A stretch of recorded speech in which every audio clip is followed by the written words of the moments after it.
Bang, sudah sampai nih di bawah. Oh, lumayan jauh. Gimana kondisinya? Udah MD katanya. Oke, MD itu meninggal dunia. meninggal dunia. Berharapnya itu malam, semoga tidak hujan. Kalau hujan, kita semua mati di bawah, Bang. Wow. Kalau hujan, bahkan ada longsor dari atas batu. Yes. Kedua, kita kena hipotermia. Apalagi kalau gubernur yang bilang kan, kita warga Lombok ya, Mm-mm. harus ikut Iya. instruksi pemerintah kan. Iya. Makanya itu juga yang membakar semangat teman-teman untuk melakukan evakuasi. Oh, kita ternyata didukung sama pemerintah daerah. Hmm. Selama ini kan bagaimana di evakuasi rata-rata evakuasi mandiri, bukan persoalan lambat dan lain-lain, karena memang kondisi medannya yang tidak memungkinkan. Dan menurut kalau Juliana tidak bisa dikasih naik, bakalan Indonesia mungkin ya, negara ini akan dicela sama negara-negara lain. Di mana sih tim rescue-nya apa semua? Makanya itu yang bikin kami semangat. Oke. Oke. Bahkan saya bawa bendera merah putih. Senang banget setelah nunggu beberapa waktu ya, akhirnya bisa berkesempatan ketemu dengan orang yang lagi viral se-Indonesia mungkin, atau mungkin separuh bagian negara Amerika Latin mungkin viral banget ya di Brazil karena ada satu insiden yang mungkin menjadi duka kita bersama di Gunung Rinjani. Karena itu malam ini saya mau duduk dan diskusi bersama satu orang yang namanya disebut dimanapun dan berkontribusi banyak untuk keselamatan dan kemanusiaan. Bang Agam, Siap. makasih banyak udah mau menyempatkan waktunya untuk diskusi bersama saya. Sehat, Bang Abang? Sehat. Udah berapa hari nggak tidur nih? Udah 2 hari nih. 2 hari Iya. nggak tidur semenjak evakuasi terakhir Mbak Juliana. Itu di Jakarta 3 hari tidak tidur. Oke, terus lanjut akhirnya Lanjut evakuasi lagi. Iya. Oke, Sempat tidur di tebing tapi 2 jam. tidurnya di tebing. Iya. Ini sembari kita nikmatin kopi di Sembalun, sembari juga kita mau tahu bagaimana sih sebenarnya kronologi dari peristiwa evakuasi jenazah dari Juliana yang sempat viral, bahkan seluruh dunia ini informasinya. Handphonenya Mas Agam sampai error. Iya. Jadi tadi sempat komunikasi Hmm. sama Bang Ardi, ada yang nyari di sini. Saya Mm-mm. baru mau kasih kabar, di spam WhatsAppku kayak begini. Error ya? Nggak bisa Wow. ini. Tapi ini teman-teman, for your information, Bang Agam ini orang asli Makassar. Ini saya mau penasaran nih, orang banyak sekali penasaran. Kok bisa orang Makassar itu stay-nya di Rinjani? Itu gimana ceritanya tuh Mas Agam? Iya. Jadi 2011 saya naik Gunung Rinjani, itu semester 3. Mhm. Saya datang ke Rinjani naik gunung, habis itu pulang, saya selesaikan kuliah di Universitas Hasanuddin, jurusan antropologi. Selesai kuliah, saya di kampus. Ngapain saya di kampus kan? Sudah alumni juga, masih tinggal di himpunan. Oke. Akhirnya keluar aja dari kampus. Akhirnya main ke Rinjani lagi. Memilih Rinjani. Iya, memilih Rinjani naik antar juniorku. Akhirnya pulang ke Bali, habis itu ndak balik lagi ke Makassar. Saya di Bali 3 hari, ndak tahan. Baliknya ke Lombok. Saya nyebrang ke Lombok, itu tidak ada apa-apa. Saya cuma bawa uang 10.000 rupiah. Wow, dari tahun 2013 itu. 2015. 2015, hampir 10 tahun. Itu 2015 saya baru masuk kuliah. 10 tahun. Kita sama-sama di Lombok 10 tahun. Wow, luar biasa orang Makassar kemudian punya kecintaan terhadap Gunung Rinjani. Rinjani itu memang indah. Rinjani komplit. Oke. Jadi itu yang membedakan dengan gunung-gunung yang lain. Kalau di Jawa ada Merbabu, savananya bagus. Di Mhm. Rinjani ada. Oke. Ada Semeru yang pasir vulkano, di Rinjani ada. Oke. Permandian air panas, di Rinjani ada. Mau jalur hutan kayak Argopuro atau Sulawesi, di Rinjani ada Torean. Jadi di Rinjani ini gunung dimanapun, dari sisi manapun, keren semuanya, indah semuanya. Kita lihat dari sisi manapun itu eksotik. Wow. Kecantikan dan keindahan Rinjani ini juga bisa menjadi hal yang positif bagi pariwisata. Bisa juga menjadi sesuatu hal yang menjadi tantangan untuk para orang yang mencintai ingin melihat Gunung Rinjani. Termasuk kasus kemarin. insiden meninggalnya Juliana. Itu kronologinya nih. Saya sebenarnya duduk bersama dengan Mas Agam tuh sebenarnya mau tahu real kronologinya seperti apa. Waktu itu Mas Agam di sini, Tidak, saya lagi di Jakarta. lagi Jakarta justru.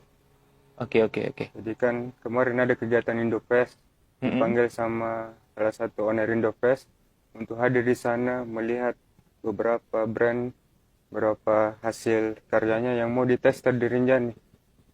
Oke. Jadi beberapa brand saya pakai, kemudian kami evaluasi, oh kurangnya ini perlu dibenahi, benahi.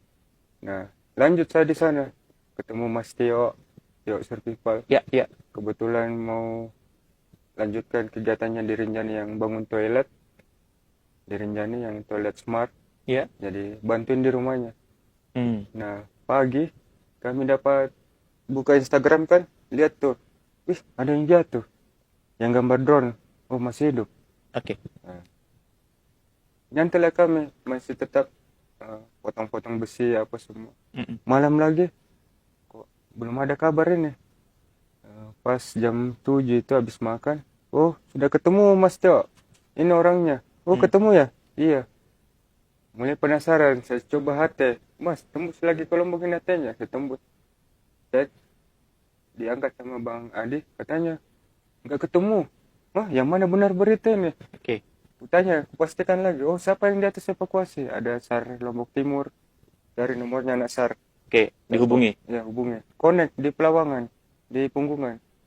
Bang, gimana kejadiannya? Iya, ini belum ketemu. Tadi kan di video ada di sini, kami sudah di titik, itu tidak ketemu.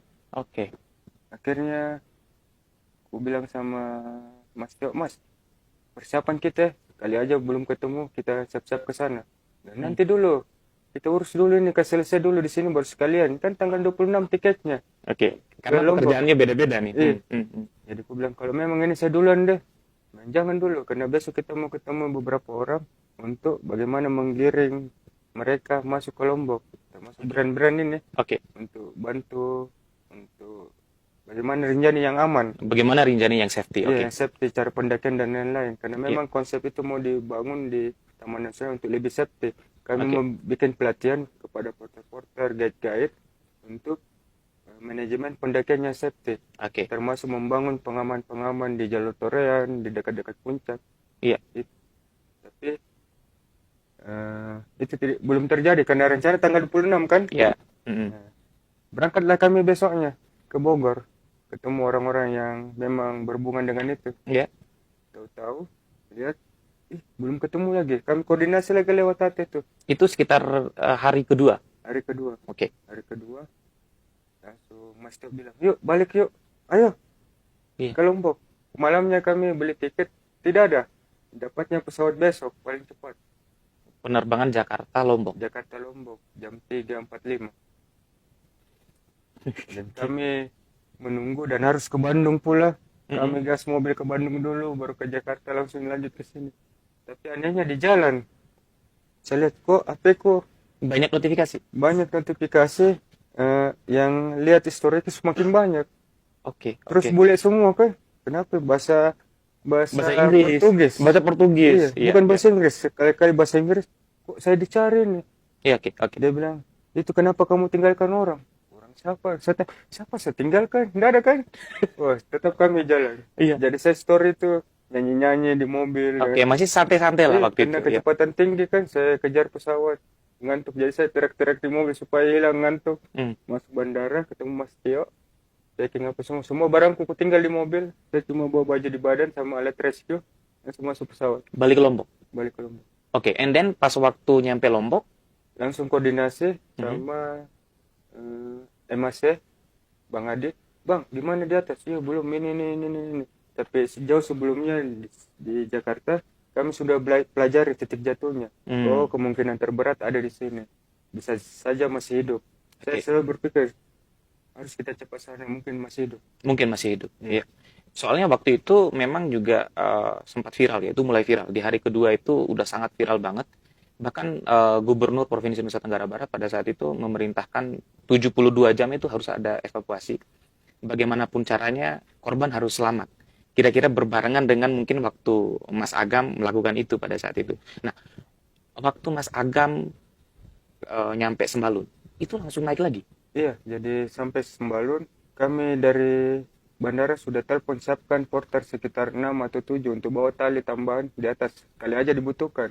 Hmm. Kali aja memang si anak ini jatuh ke lubang yang terdalam ini. Oke, Karena planning C-nya itu. Kalau memang dia paling dalam, berarti ini digunakan semua nih tali. Jadi kami dorong semua tali 1000 meter tambah sampai ke atas. itu total penggunaan tali itu berapa ribu? Di atas itu 1300, 1200 tali menggantung, backupnya 1000 tambah backup 400. Wow, wow. Takutnya ada putus atau rescue apa, karena melakukan sesuatu harus ada backup di belakang. Ini nggak bisa kita bayangkan seperti ngulur tali di jalan raya ya. Ini di tebing, Tebing. 1.200 meter. Jadi kami berlari-larian sama Mas Tio, ada di story. Kami Iya, iya, posting. iya. Kami nonton itu di live. Eh, Ya, sempat lari sampai Pelawangan. Sayangnya sampai Pelawangan sudah gelap lagi, jam berapa? Sampai jam 8 malam. oke, oke. Terus ternyata di shelter emergency ini tim-tim yang evakuasi di situ semua. Kutanya, kenapa kamu tidak di atas? Bang, sudah lelah. Emosional sudah tidak karu-karuan Yes. karena mereka camp di atas itu sudah 2 malam melakukan evakuasi, mencari terus sampai kedalaman di 400 tidak ketemu. Oke, artinya memang waktu itu kehadiran pemerintah, instruksi pemerintah pada saat itu memang ada gitu ya. Iya, jadi teman-teman Basarnas dan SAR sudah di atas, dan teman-teman SAR yang turun SAR Lombok Timur sampai menginap di tebing itu tidak pernah diberitakan bahwa Bang Samsul menginap sendiri di tebing di lokasi titiknya jatuh si Juliana. Hmm, Teman-teman yang lain tidak mau pulang, tidak mau meninggalkan. Bahkan di HT, menurut teman-teman SAR sendiri, kami di lapangan bercerita, Bang Botol bilang kepada timnya deh, pulang aja kamu karena tidak ada camp, biar saya sendiri di sini. Dan teman yang dari sejaga tali tidak mau juga meninggalkan. temannya. Iya, itu tanpa alas, tanpa camp. Wow, itu di tengah posisi bergelantungan. Iya, menunggu sampai pagi. Kemudian kan kondisi berkabut. Barangkali dia sembunyi di Curukan. Itu harapannya teman-teman SAR Lombok Timur waktu Ya, itu. ya, Pagi hari cerah, dilihat tidak ada sekitarnya. ya. Dia mau turun, tali sudah tidak mencukupi, dia naik lagi kembali. Ya, soalnya pada saat itu Pak Gubernur itu memerintahkan untuk kemudian semua perlengkapan dan peralatan itu kan disegerakan pada saat itu. Tapi memang kondisi kabut. Iya. Bahkan helikopter kan dikerahkan. Di hari itu Mm. sempat diterbangkan drone, Oke. tapi kabut gagal. Jam berapa katanya sempat tembus drone itu terbuka dan menemukan di hari itu. Oke. Tapi kami kan masih di pesawat, masih perjalanan ke lokasi. Nah, sampailah di shelter emergency kami bertemu, langsung kami briefing. Gimana perkembangannya? Apa data yang kamu dapat di lapangan? Kami berbagi. Saya juga kebetulan bawa bahan dari laptop, Mm-mm. peta apa semua, lihat. Oh bang, kemungkinan sini dikombin dengan kamera hasil jepretannya drone thermal. Oke. Oh ini di sini. Oh berapa ketinggian? Apa kurangnya? Ini. Apa yang dibutuh? Kami sudah ready semua. Oke. Membawa itu dengan porter di hari itu. Pagi-pagi, malam, pagi jam 4 subuh kami mulai bergegas lagi. Naik, teman-teman Basarnas sudah naik duluan Mas Tio untuk memasang engkor lagi kembali di atas. Membuat manajemen yang lebih efektif untuk menggapai titik di 600 meter ini. Oke. Oke. Dan itu sangat sulit. Sangat sulit. Nggak bisa kita bayangkan di situasi normal itu. Dan ngangkut barang-barang itu bagaimana rumitnya itu. Ini banyak orang yang nanya nih di komentar di beberapa postingan sosial media. Itu gimana tim itu bekerja dalam kondisi yang very emergency gitu kan. Kemudian minim pohon gitu misalkan jadi pegangan untuk tali dan lain sebagainya. Ya, jadi kan jauh hari memang saya sudah siapkan 4 tahun yang lalu engkor-engkor di Rinjani. Orang tidak tahu. Wow. Jadi dulu ada pengerjaan jalur geograde itu yang harusnya besinya cuma 40 cm ditanam. Saya suruh rubah kontraktornya. Ganti besi 12 panjang 1,5 meter. Buat apa? Itu saya bohongi kontraktor bahwa ditancap itu tidak masuk, padahal sudah mentok bisa sebenarnya, tapi ada sisi lain karena namanya pasir goyang, nanti kalau lewat kan bisa lepas. Bisa lepas. Dengan menggunakan 1,5 meter ke bawah itu bisa mengunci go grade sebelum tangga ke puncak itu. Oke. Dan itu sangat bermanfaat buat kalau ada yang jatuh di puncak, karena saya suruh buat loop lagi di atasnya, lubang yang siap tinggal tali dicantol di situ. Itu Mas Agam 4 Saya tahun yang lalu. 4 tahun yang lalu waktu setelah gempa bumi. Itu nggak banyak orang tahu tuh. Jarang orang tahu. Dan waktu teman-teman naik tinggal bawah itu, tinggal cabut di atas patok, tinggal ikat tali ekor, itu bisa dipakai. Dan kemudian ada pohon juga di atas. Oke. Saya mau kembali ke Juliana gitu ya. Tentunya ini kan sebuah duka kita bersama gitu, khususnya masyarakat Nusa Tenggara Barat. Karena bagaimanapun Rinjani ini adalah kecintaan kita, kebanggaan kita gitu. Kita menginginkan Rinjani ini menjadi ikon sekaligus sebagai tempat yang aman untuk wisatawan dan siapapun yang datang ke Rinjani. Dan semangat Mas Agam juga di situ. Ketika Juliana akhirnya ditemukan, Mas Agam, itu dalam posisi apa, Mas Agam? Sudah tidak bernyawa pada saat itu atau mungkin Mas Agam bisa ceritakan posisi dudukkah, Jadi terlentangkah atau seperti apa, Mas? ya, jadi waktu turun kan sampai di titik 400 itu tidak ada lagi ekor turun ke bawah, semua batuan lepas. Jadi tidak mungkin tali yang dari 400 itu disambung lagi. Itu bisa bebannya sampai berapa ton kalau mau ditarik, harus ada deviasi namanya. Iya. Teknik untuk membagi bebannya lagi, jadi ekor lagi supaya rescue yang turun lebih aman. Oke. Nah, kami ngebor di situ apa semua, kemudian turun pertama waktu itu teman-teman dari Basarnas di Kafit turun, bang saya duluan, dia masuk di AT, bang sudah sampai nih di bawah, lumayan jauh, gimana kondisinya, udah MD katanya. Oke. MD itu Meninggal dunia. Terus dia bilang, bang kami tidak berani sentuh nih, tunggu yang lain dulu, kita bareng-bareng biar bisa kita lihat bersama. Oke. Turun kedua Mas Tio. Oke. Di situ Bang Botol dari Lombok Timur, kemudian saya Mas Agam. berempat. Kami membagi karena posisi lokasinya koordinasi di bawah, bisa nggak bertujuh di bawah, susah untuk 7 orang di atas. Iya. Jadi kami kan bertujuh, 4 di bawah, 3 di atas, persiapan untuk penarikan. Oke. Ya turun di bawah. Rencana awal kita bahwa korban ini mau diturunkan lewat danau saja.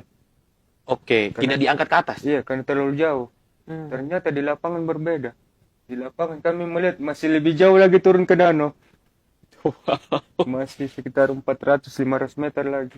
Dan itu sangat beresiko. Iya. Dan batuannya tidak sesuai digambar yang Google Earth sama yang ada di thermal di drone. Di sana kita jalan semua jatuh batunya. Dia kayak boulder menumpuk begitu. Oke. Dan ujungnya lagi tuh turun sekitar 200. Rapuh Betul. batuannya. Batuan lepas. Akhirnya kami berdiskusi bagaimana caranya, teknik apa yang dipakai supaya bisa naik ke atas ke titik ekor dulu. Ekor dulu, yang 400 meter tadi. Iya.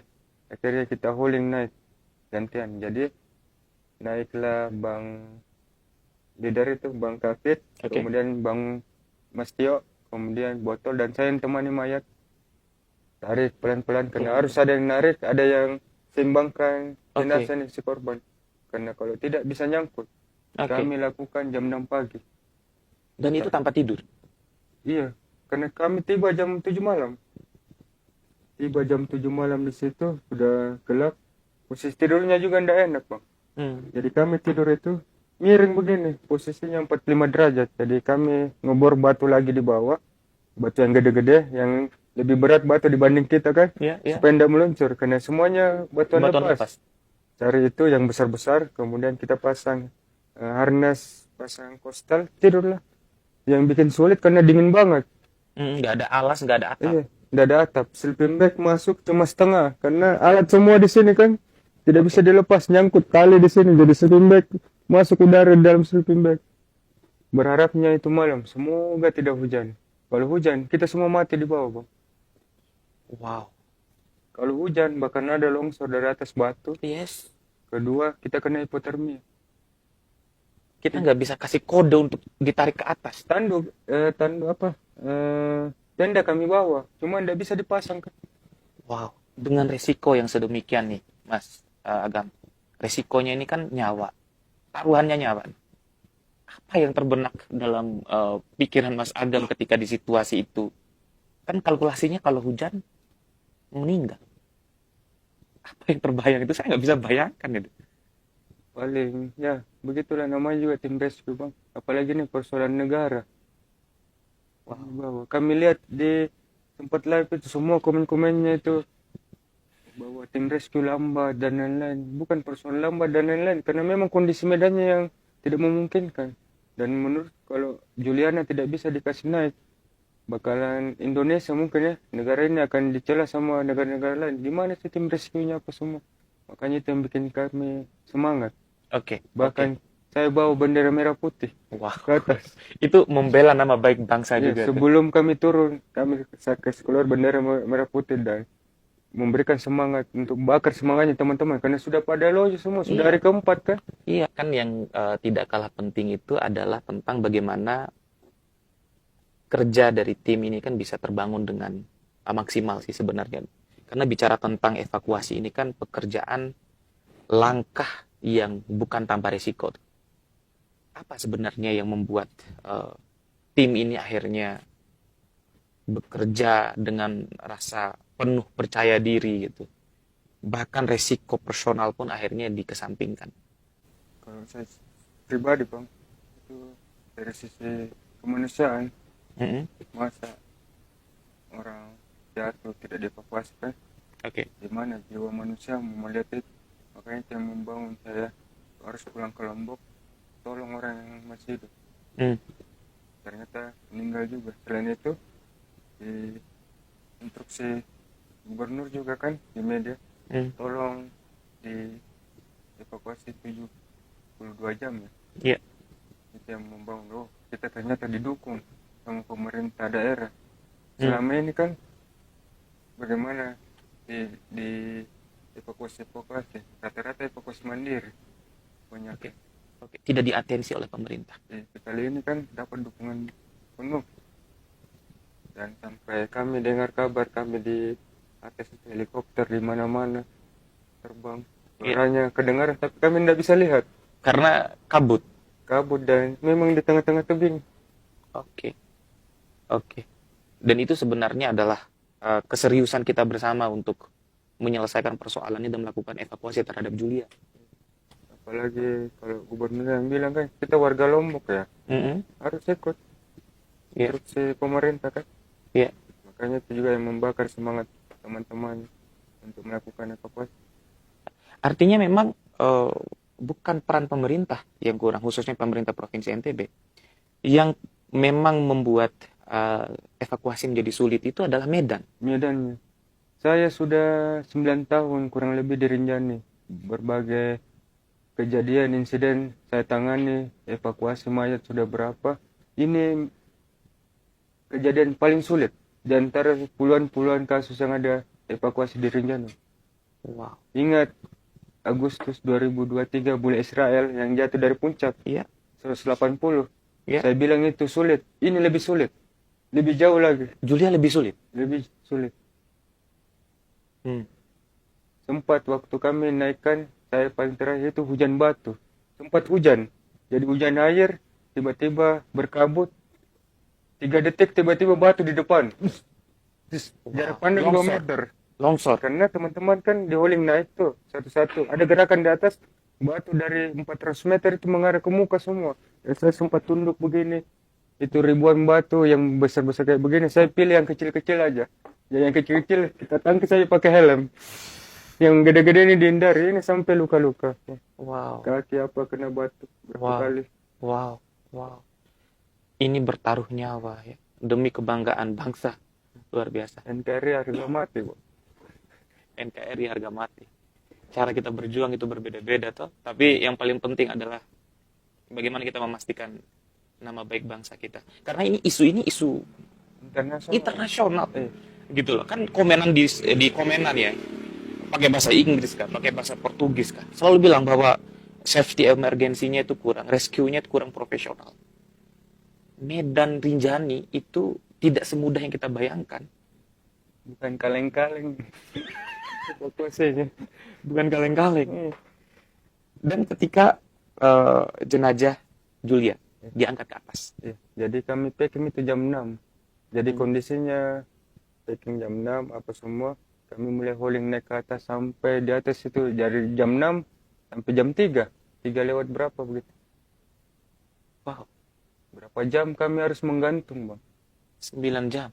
Menggantung. Apalagi harness yang saya pilih yang set harness yang sudah zaman dulu yang besi semua. Wih, berbekas semua ini selangkangan. Oke, aman lah. Bang Agam udah nikah? Belum. Oh belum, mau bayar tuh selangkangan itu. Nah, itu intermejo. Tapi saya melihat dari raut Mas Agam gitu ya, bahwa apa yang dilakukan kemarin itu nggak mudah. Dan sampai sekarang pun teman-teman, kalau teman-teman lihat beliau kurang tidur asli. Dan dan saya berterima kasih banget karena Mas Agam mau diskusi dan kemudian menceritakan situasi ini. Nah, akhirnya kan em, jenazah Julia diturunkan. Itu diturunkannya manual, Iya, dipikul. dipikul. Sempat saya live juga. Karena pada mendesak semua di handphone ini. Mana Julia, mana Julia. Saya foto saja tandunya. Ini sudah dibungkus. Sempat saya dikomplain sama keluarganya sampai di sini. Tolong dihapus semua foto-foto yang ada tandu. Oke. Oh iya, maaf. Saya minta maaf sebelumnya. Tapi dia Oke. terima kasih juga sama saya. Terima kasih, tapi minta maaf. Tolong dihapus. Saya hapus semua foto yang ada Oke. tandu. Ada satu komenan yang menurut saya pada saat itu dan ada di postingannya Mas Agam juga, bahwa dengan jalur evakuasi yang sulit katanya, kemudian cuaca yang tidak menentu, berhasil mengangkat saja itu udah luar biasa. Iya, bahkan benar kecewa saya, Pak. Hmm. Sama diri. Karena yakin saya masih hidup. Cuma terlalu jauh Jakarta ke sini. Beberapa kali ku hubungi teman-teman, siapa punya heli, adakah heli dari sana langsung ke Rinjani loncat supaya bisa dievakuasi. Iya. Tiket Benar. pesawat pun tidak ada untuk malam. Iya. Adanya itu di pagi. Tapi tidak juga sebenarnya aku pikir. Karena teman-teman SAR juga hari itu datang. Ternyata sudah tidak ada juga di lokasi. Oke. Bisa jadi pada saat dia jatuh, dia cari jalan karena medannya miring. Tim SAR tiba jam 19 berapa begitu. Oke. Kurang dari jam 8 malam, keadaan gelap turun. Itu pelanggaran sebenarnya, Bang. Nggak boleh evakuasi di malam hari. Tapi teman-teman SAR unit Lombok Timur melakukan itu. Oke. Itu di luar aturan orang. Di luar dari safety emergency Iya. juga tuh. Nggak boleh evakuasi malam-malam, apalagi tebing batuan lepas, nggak boleh. Nggak safety. Batu dari mana, siapa yang tahu. Tapi teman-teman Lombok Timur melakukan itu untuk demi Juliana hidup. Ternyata sampai di lokasi tidak ada. Wow. Perjuangan banget Perjuangannya. mempertaruhkan nyawanya. Oke. Basarnas beberapa waktu sebelum itu melakukan konferensi pers bersama melakukan rapat koordinasi bersama gubernur dan stakeholder terkait.